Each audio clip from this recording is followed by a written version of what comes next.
Olá! Se você mora em Itu, Salto ou qualquer uma das demais cidades ribeirinhas do Rio Tietê, este programa é de seu especial interesse. O INEVAT, Instituto de Estudos Vale do Tietê, faz um alerta sobre ações do governo do estado que vem priorizando a redução de enchentes e de poluição no rio na capital, mas que acabam por transferir esses problemas aqui para o nosso interior.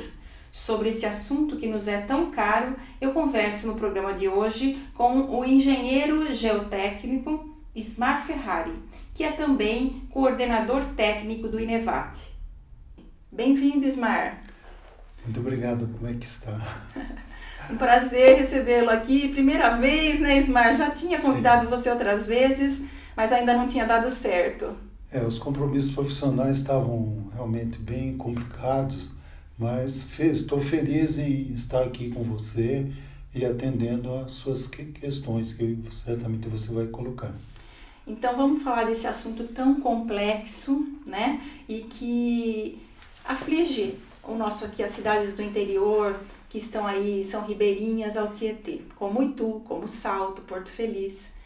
Ismar, quais ações são essas do governo do estado que motivaram o INEVAT a lançar recentemente um manifesto às autoridades estaduais e às autoridades das cidades ribeirinhas do Tietê? Veja bem, o INEVAT já acompanha os problemas de agravamento da situação de qualidade das águas do Rio Tietê já há pelo menos 30 anos.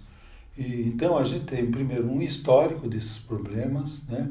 As conquistas e as nossas perdas ao longo do tempo. Agora, observamos, né, desde o início das nossas atividades, que tivemos vitórias importantes, principalmente no momento da conformação da Constituição do Estado de São Paulo, de 1989.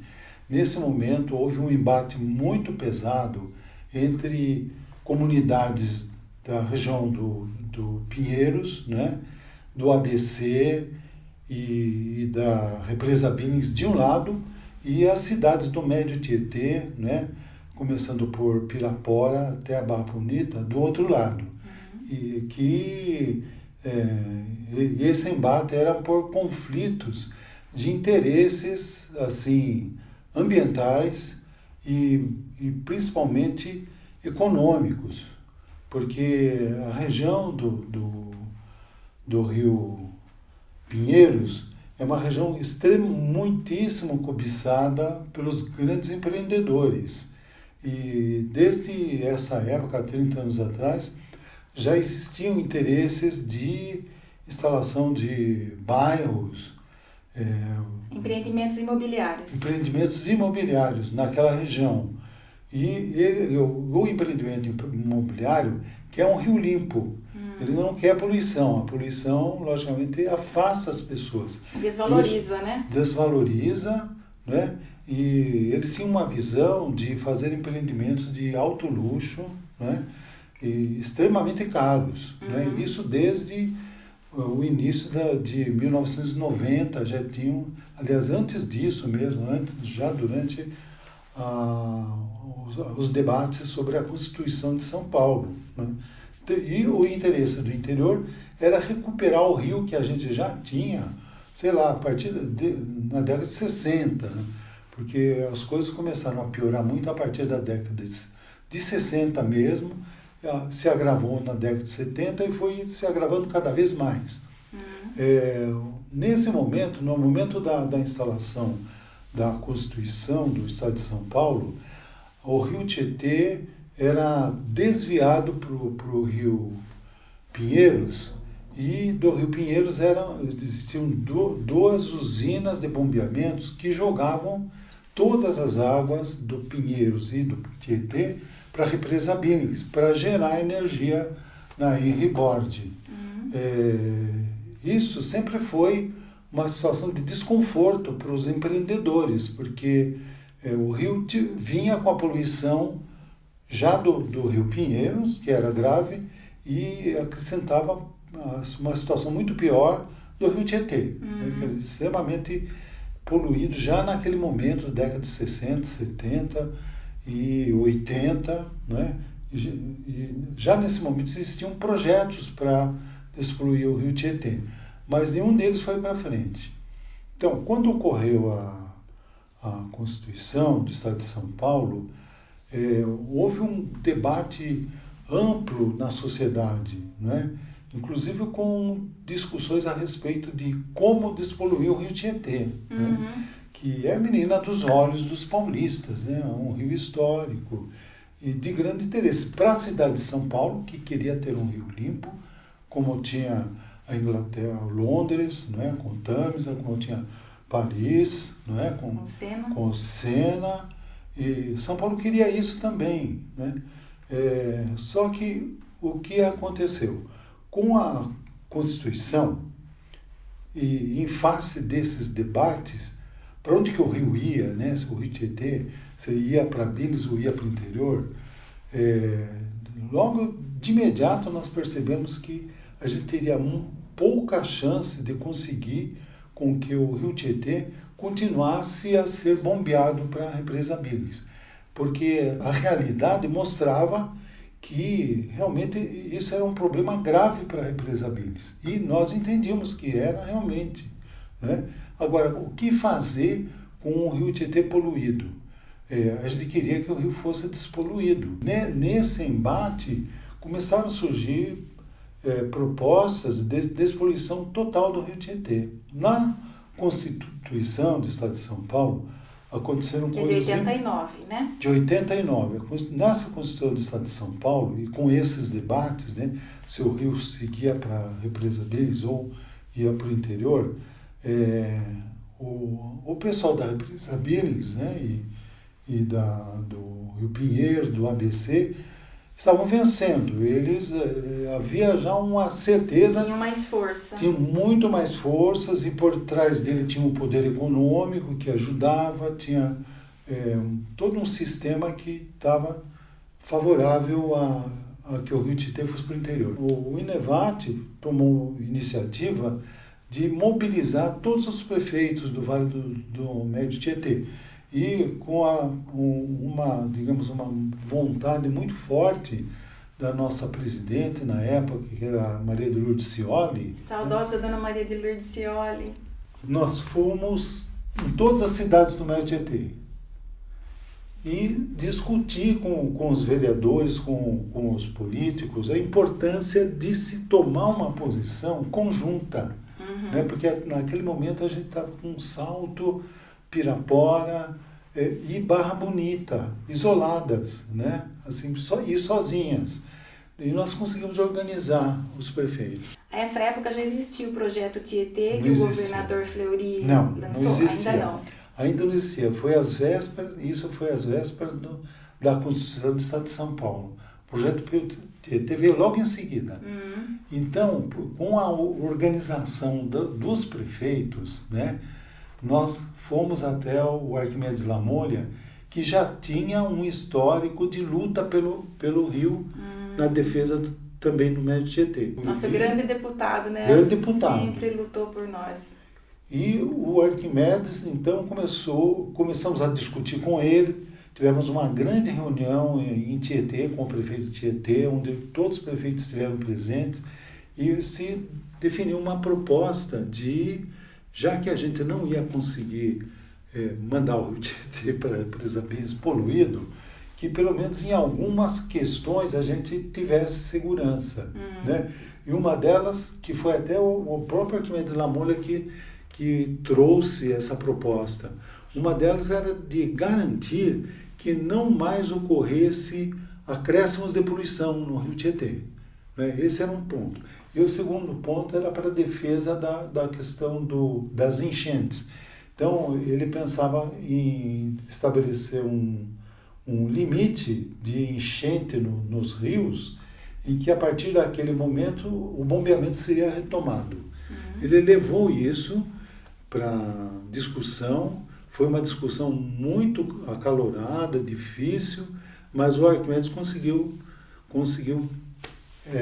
inserir na inserir Constituição. na Constituição esses dois itens, o 208, o artigo 208, que proibia o acréscimo de poluição no Rio.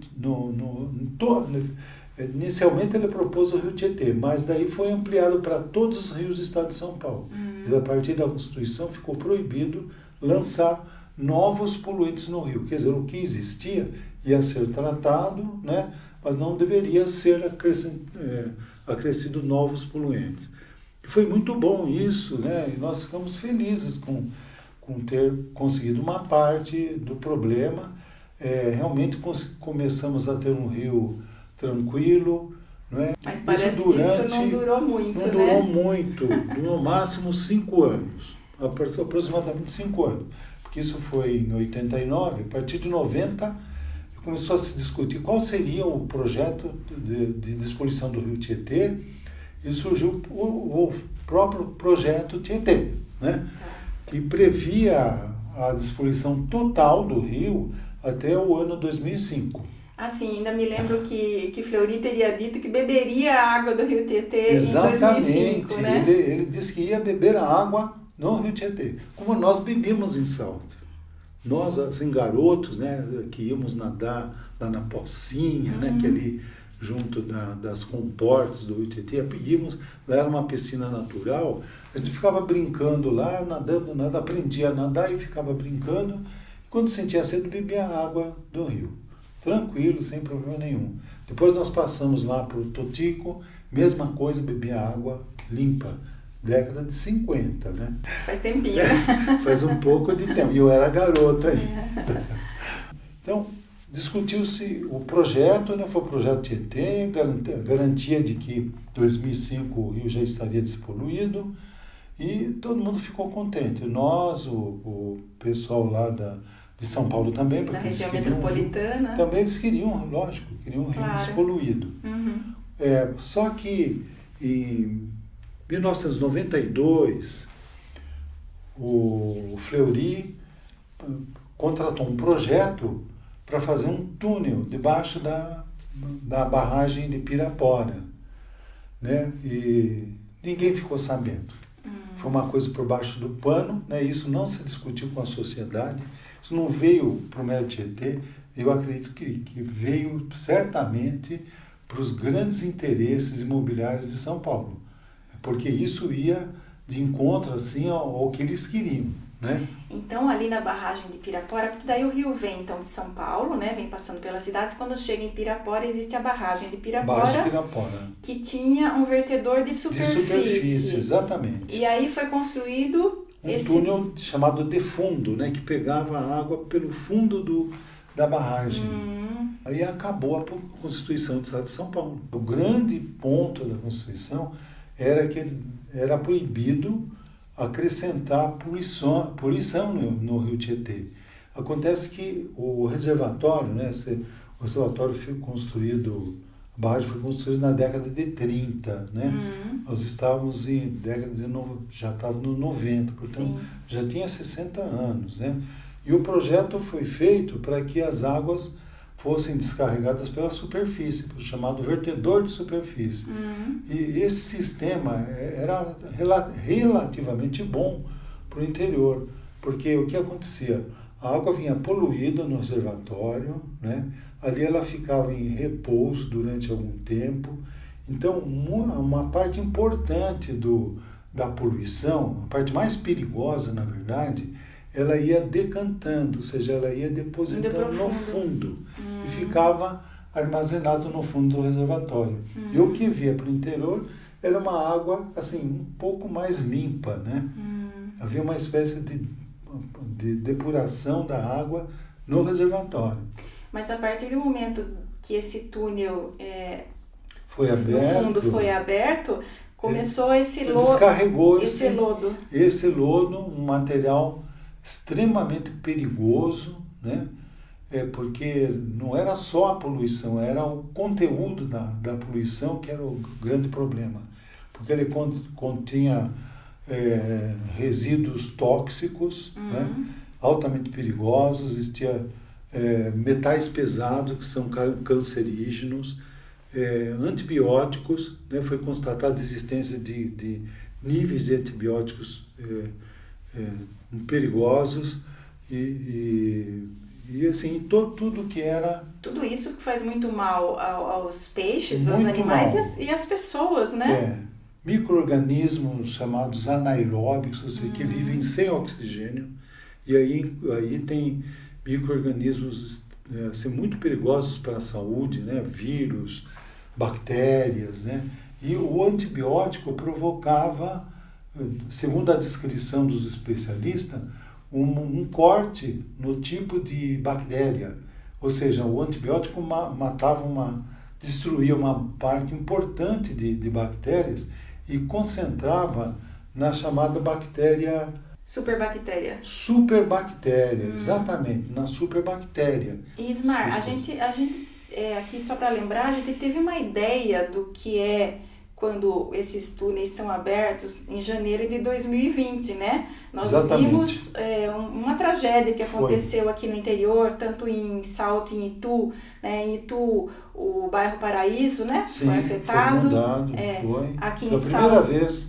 em Salto, a Ilha dos Amores destruída, né? O Memorial Foi. do Tietê. Quer dizer, a gente Isso já mesmo. tem uma ideia do que é isso, né? Fora os peixes que morreram, né? Então, isso daí é um processo que a gente já observava desde esse meados do 1900, né? Que o primeiro túnel ele foi aberto em torno de 1995. Então, ali o rio acabou, né? Porque todo ano havia uma grande mortandade de peixe, né? Porque vinha todo esse resíduo venenoso, né? O que a imprensa em Salto chamava de lodo negro, né? Porque o rio ficava completamente escuro, né? Com esse material e mortandade que foram crescendo ao longo do tempo. Por que acontecia esse processo de aumento da poluição e aumento da enchente? Porque gradativamente, assim, para a gente não perceber, provavelmente, eles iam reduzindo digamos, a destinação da enchente do Pinheiros para a represa Billings, né? Porque existia um artigo da Constituição de que a partir de quando o rio Pinheiros subia 30 centímetros num determinado local, que era o encontro das águas do Pinheiros com o Tietê, imediatamente deviam ser acionados o sistema de bombeamento das duas usinas, né? Que é a usina Traição e Pedreira. Então, o que acontece? Com a execução do túnel, essa altura foi cada vez mais sendo espaçada, porque eles conseguiam, através do túnel, descarregar uma quantidade absurda de água, né? Simplesmente o vertedor inicial, né, o vertedor da década de 30, o que passava no máximo 500 metros cúbicos por segundo. Com a construção desse primeiro túnel, passou ao dobro, mais de 1.000 metros cúbicos por segundo. Então, o que acontece? Quando começava a aparecer enchentes, imediatamente eles abriam esse descarregador de fundo, né, pelo ralo, túnel. né? É um ralo. Então, o rio não conseguia subir. Então, não conseguia atingir aquele limite estipulado pela Constituição. Ismar, aí veio a construção de um segundo túnel, é isso? Exatamente. Isso aconteceu em 2014, né? Foi inaugurado um segundo túnel da mesma forma que foi aberto o primeiro túnel, ou seja, o Tietê não foi informado do projeto, da construção, e de repente descobrimos que tinha um segundo túnel, né, que foi justificado naquela época pelo governo do estado, porque era um alimentador, um túnel alimentador de uma usina hidrelétrica que foi construído na margem esquerda da barragem. Era uma mini usina, uma usina que não tem importância nenhuma do ponto de vista de produção de energia. A gente chama de PCH, nem usina não chama. especificava uma pequena central hidrelétrica. E, com isso, justificou a construção de um segundo túnel. Ou seja, novamente a Constituição foi desprezada, desconsiderada. Né? E a situação piorou extremamente nesse momento, porque, digamos, houve um degrau, uma segunda mudança no agravamento da situação do rio. Naquele ano de 2014, houve a maior mortandade de peixe que já havia acontecido até aquele momento. Foram mais de 20 toneladas de peixes mortos, né? E computados pela Prefeitura de Salto. E enchentes. São prejuízos ambientais, são prejuízos econômicos, né, patrimoniais, porque, por exemplo, a Ilha dos Amores é um patrimônio da cidade, né? Exatamente. Dentro do agravamento da situação, isso foi um degrau, né? E nesse momento, com a gritaria toda da região, a CETESB foi chamada para fazer uma avaliação. E ela constatou, e pela primeira vez, então, deixou caracterizado isso num laudo técnico, né, preciso, assim, muito bem feito, da causa desses problemas. Né? Então, a existência de 2 túneis, né, que não existiam no projeto original da barragem, que aumentavam as vazões, a questão da mortandade dos peixes, porque liberava uma água totalmente sem oxigênio, né? E os peixes morriam sufocados, né? Porque não tinha oxigênio. Então, a CETESB veio e fez uma avaliação, um laudo técnico muito claro, né? Descrevendo essa situação. A existência de um lodo extremamente perigoso no fundo do reservatório lá de Pirapora, né? O descarregamento desse lodo todo ano, né? Cada vez que descarregava, era uma grande mortandade de peixe, né? E propôs ao governo, indicou ao governo o que deveria fazer, né? Que seria dragar esse material. Isso acontece em outros países, né? Países mais civilizados. Limpar o fundo da barragem. Limpar o fundo, dragar o fundo. Pegar esse material, colocar em depósitos, tratá-lo, né? Fazer com que a água contida nesse material fosse drenada até ele ficar sólido, depois esse material deveria ser levado para aterros, né? E ali controlado, sem risco para a população. Além disso, a CETESB multou a EMAI, né? Que é quem gerencia o reservatório, que dá as ordens, né? Ele que manda abrir o túnel, ou manda fechar, né? Ele é o responsável por esse crime, vamos dizer assim, contra a nossa Constituição, a sagrada Constituição que nós temos no Estado de São Paulo. E o governo de então falou que não ia pagar. E não pagou. Não pagou, não fez a dragagem do material, né? E parece que agora está fazendo a dragagem no leito do Rio Pinheiros. Isso. Ao invés de fazer aqui. Com a nova administração, imediatamente apareceu a proposta de fazer um novo Pinheiros, né? Com a instalação de um grande centro de comercial e teatro, restaurantes, lá na usina da Traição, ou seja, a usina... E vai ser desativada.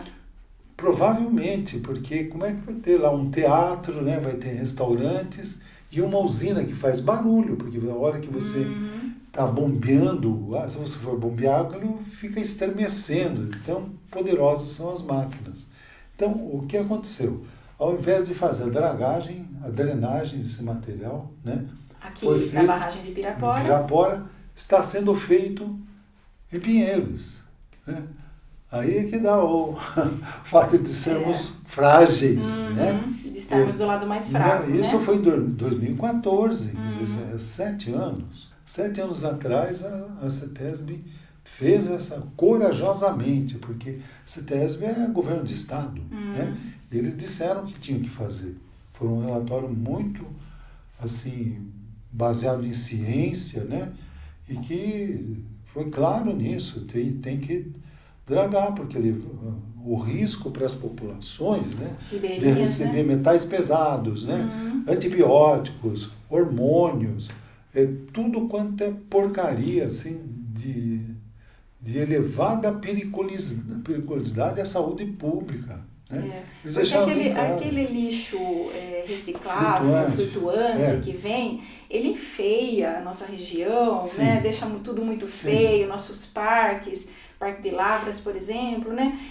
Mas não é tão perigoso quanto esse produto que vem com o lodo, né? Exatamente. Ele leva um grande prejuízo econômico para as prefeituras, né? Principalmente para a prefeitura de Salto, porque uma boa parte desse material acaba parando na represa aqui do Porto Góis, né? E a prefeitura tem um gasto enorme com isso. Oi, Ismar, deixa eu fazer uma pergunta para você. Esse projeto turístico que o governo anunciou, não faz muito tempo, né? Esse projeto turístico parece que chama Projeto Madeiro, é isso? Madeiro, isso. Que seria próximo ao que tem na Argentina, né? É uma imitação de Buenos Aires. Né? Puerto Madeiro. Esse projeto, ele provavelmente desativaria a usina de Traição. Provavelmente, nós não sabemos, porque o governo não explica. E desativando a usina de Traição e a de Pedreira, toda a água do Pinheiros vai passar a vir... Tudo para o Rio Tietê. Tudo para baixo. Exatamente, vai ser uma tragédia. Nós vamos pagar a conta aqui. Sim, é aquilo que o Arquimedes Lamolha, né, e nós também estávamos prevendo que ia acontecer. O doutor Atier também chamava atenção para isso. Porque ia acumular todas as enchentes do Pinheiros e do Tietê para o Médio Tietê. Né? E isso realmente eles estão fazendo isso aos poucos, né? Porque eles estão desativando esse sistema de bombeamento para represa Mendes. Aos poucos eles estão eliminando o sistema todo, né? Por isso que a gente percebe que agrava cada vez mais. Né? E acho que é uma tática para que a gente aceite essa situação aos poucos e se acomode, né? E eles apostam na acomodação da população. Por quê? Porque a população não tem o conhecimento técnico, né? Que, por exemplo, o INEVAT tem, hoje tem uma outra entidade... Estamos tendo aqui hoje, né?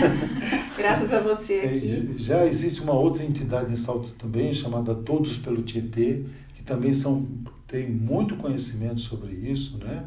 E mais, eles mandam lá da região metropolitana, usam entidades, as SOS da região metropolitana, estão junto com todo esse sistema, sabe, de domínio, de agravamento de situação. Então, sempre vem, logo virá alguém lá da região metropolitana para dizer, olha, o Rio está melhorando. Todos os anos acontece isso, sabe? Vem uma pessoa de lá... Uma ONG de lá falar... Uma ONG, uma SOS, que todos nós conhecemos, que foi uma glória do ambientalismo brasileiro, que hoje não tem mais nada a ver com aquilo, que estão associados a grandes interesses econômicos e governos, tal, que se beneficia com isso.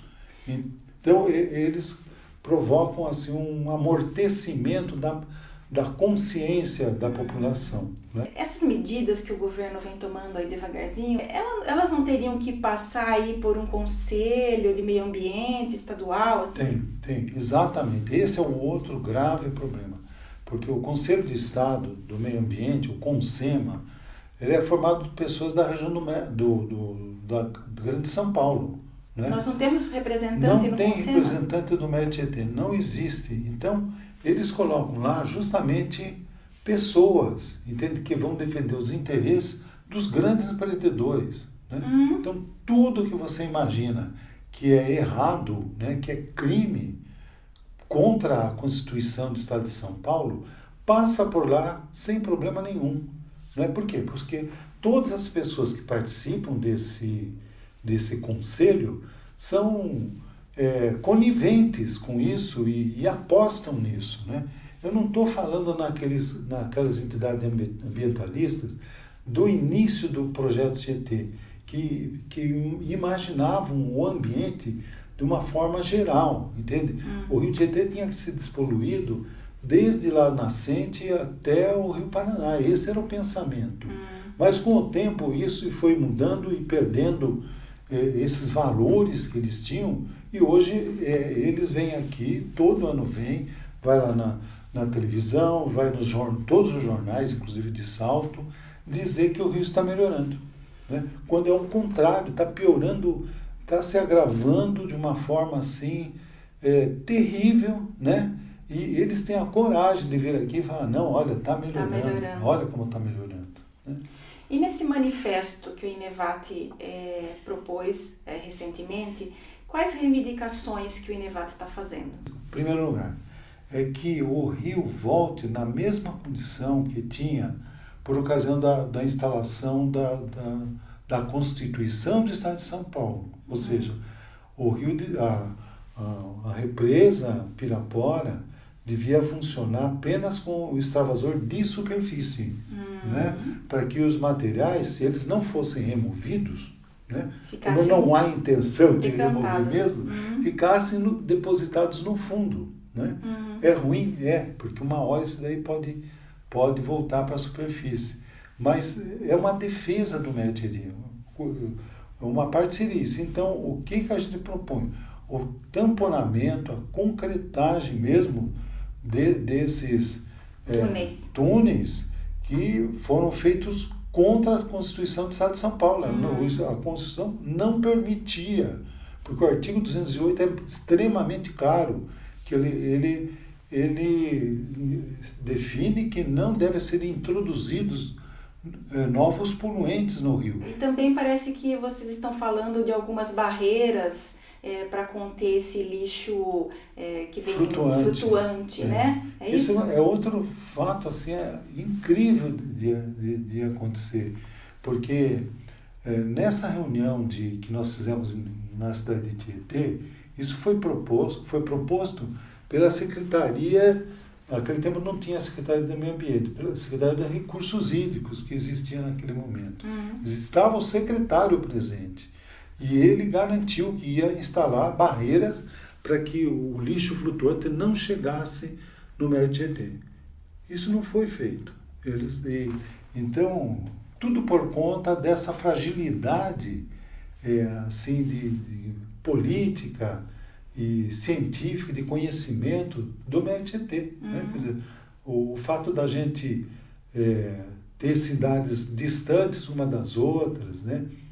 Interesses, às vezes, políticos também divergentes. Né? Nós precisávamos de um deputado que lutasse, né, pelo nosso cantinho aqui, né, como Arquimedes lutava, né? Com a mesma força. Exatamente. Mas o INEVAT tem proposta para isso. A proposta é que o Comitê de Bacias, chamado Sorocaba Meio Tietê, tivesse um subcomitê, que fosse subcomitê do Rio Tietê.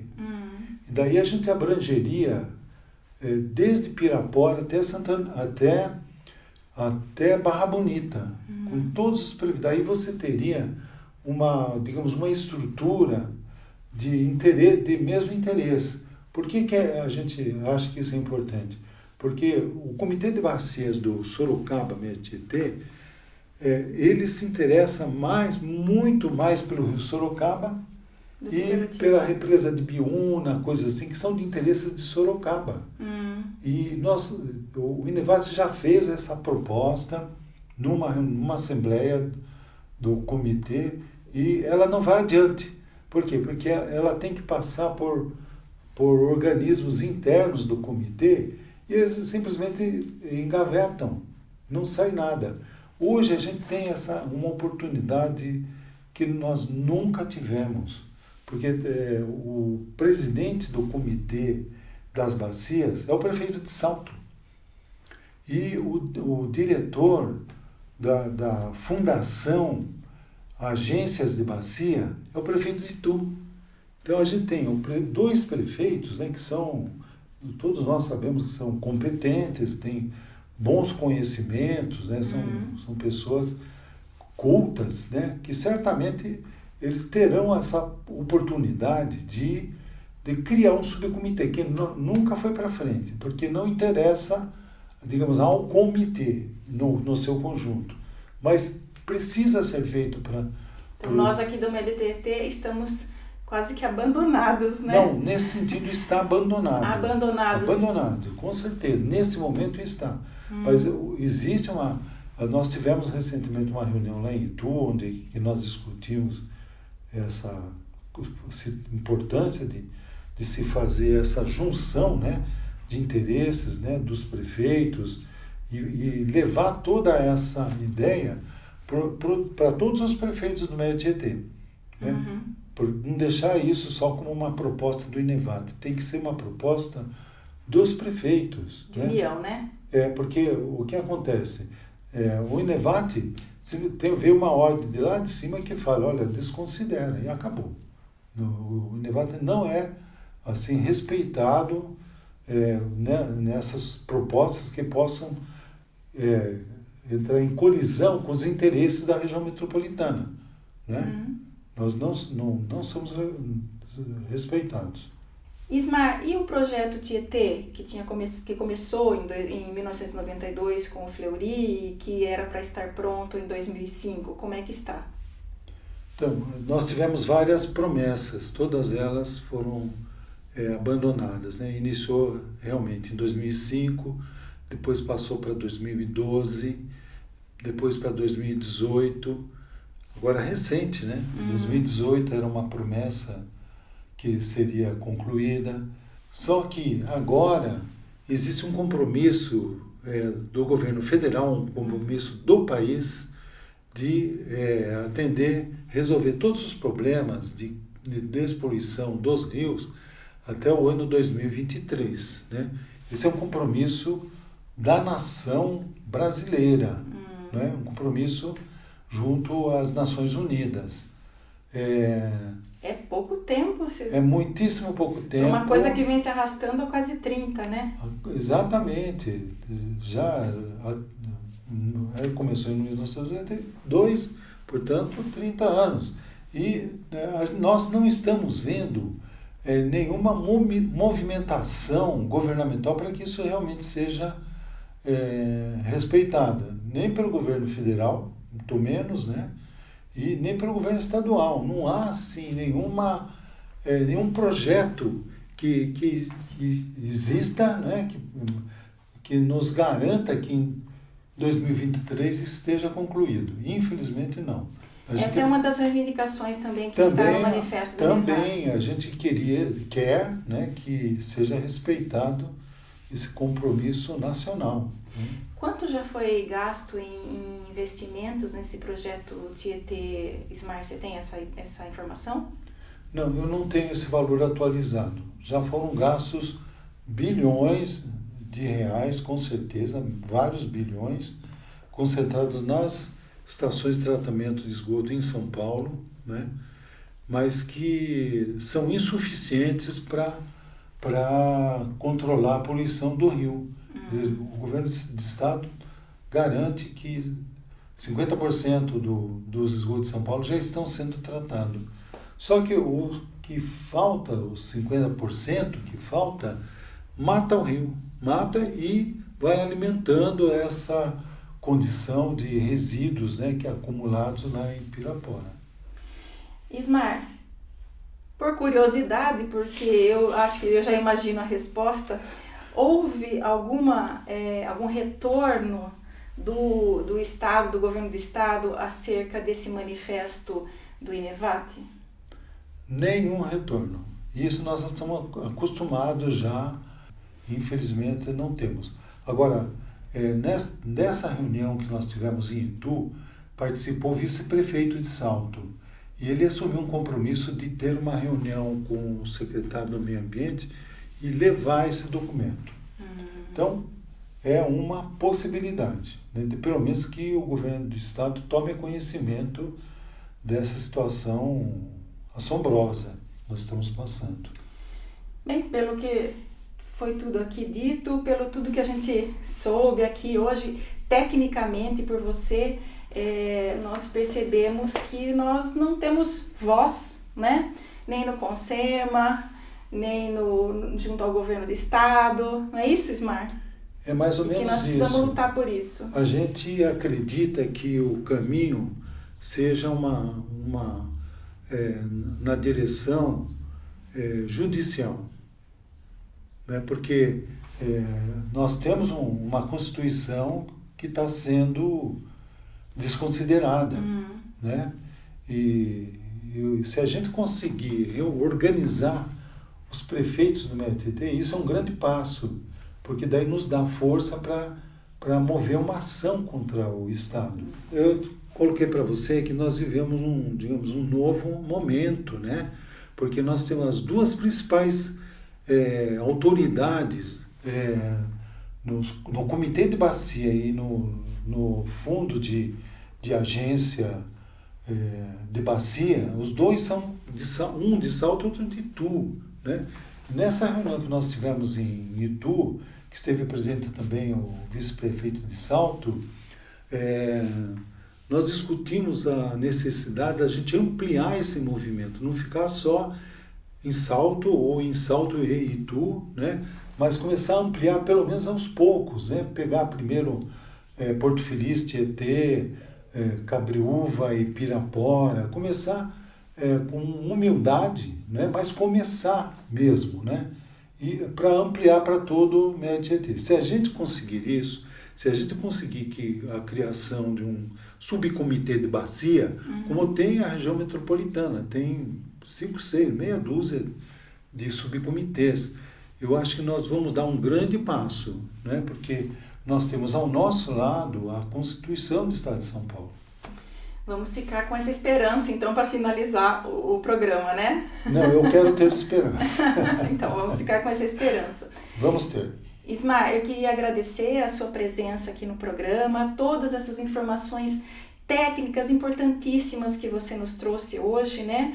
Agradecer ao INEVAT por toda essa luta que vem aí há quase 30 anos em favor do Tietê, do Médio Tietê, tá bom? Leve meu abraço ao pessoal do INEVAT e vamos firmes aí ainda nessa luta, né? Sim, nós é que agradecemos, viu? Eu acho que a sua ajuda é muitíssimo válida, sabe? Porque a gente tem que levar as informações, né, para a população.